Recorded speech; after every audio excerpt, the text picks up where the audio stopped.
Ra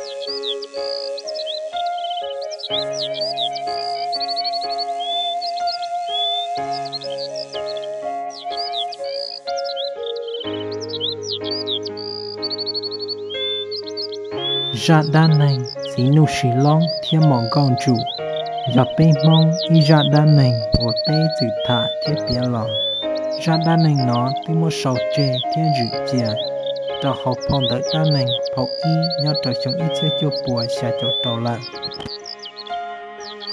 Mong cá tồn đa nành dòng xia dột trò là mong ra đa nành nó cho là thả đùa y dòng. Giờ này lần từ xã tàu cho đua là giờ cho video ý à linh đợi nó của tôi dành qua tàu đó nè.